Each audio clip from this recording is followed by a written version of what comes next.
Vous êtes présidente d'un groupe de prière de Oui. Montléjon. Est-ce Oui. que vous pouvez nous raconter comment vous en êtes arrivée là? Suite au décès de ma maman, qui a été membre de la fraternité Montléjon au Cameroun, à Douala, pendant plus de 20 ans. Donc il est vrai que lorsqu'elle est décédée en 2013, les membres du groupe nous ont proposé, nous ont suggéré, étant donné que notre mère était très active, de prendre la relève en quelque sorte. Et à ce moment-là, je me suis dit, pourquoi ne pas découvrir Montléjon, dont ma mère nous a tant parlé pendant des années. Alors, le cheminement, c'était, je viens au pèlerinage à mémoire de ma mère. Et ensuite, je cherche une fraternité proche de mon domicile. J'inscris mes défunts et je m'inscris également avec mes enfants. Mais malheureusement, je ne trouve pas de fraternité et je me lance dans l'aventure. Ben écoutez, tous les ans, on a en moyenne une soixantaine de personnes qui viennent tous les ans. Et c'est vrai qu'à un moment, je me suis demandé si nous devons prendre 2 quarts. Mais c'est assez difficile la gestion.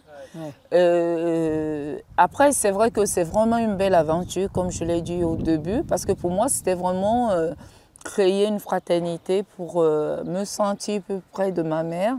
Mais finalement, c'est une aventure humaine, mais inédite, parce que c'est vraiment une deuxième famille. Alors, il n'y a pas de... Comme je le disais, je suis responsable de la fraternité. Mais il n'y a pas, bon, on me reconnaît en tant que responsable, mais j'essaye de faire en sorte que nous portons tous cette fraternité. Et je pense que c'est ça qui est plus merveilleux. Parce que chacun se sent utile. Ceux qui souhaitent s'engager au fait se sentent utiles et portent avec moi la fraternité. C'est un peu une famille, votre groupe, aujourd'hui? Oui, totalement, totalement. Nous organisons en dehors des pèlerinages, des récollections tous les ans et bon, des repas où nous nous retrouvons à la fin de chaque année pour vraiment remercier Dieu parce que bon, nous sommes tous chrétiens, catholiques et nous avons tous la foi et l'espérance. Donc voilà, c'est une deuxième famille.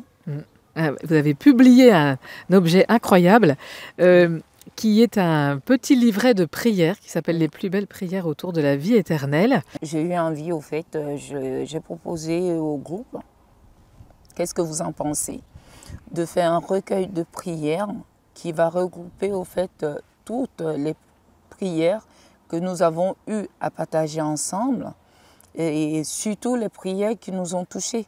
C'est une œuvre caritative, c'est-à-dire tout ce que je recevrai comme rémunération sera entièrement reversé au sanctuaire. Perdre un être cher, c'est aussi vivre des moments de souffrance, des moments de solitude et d'incompréhension.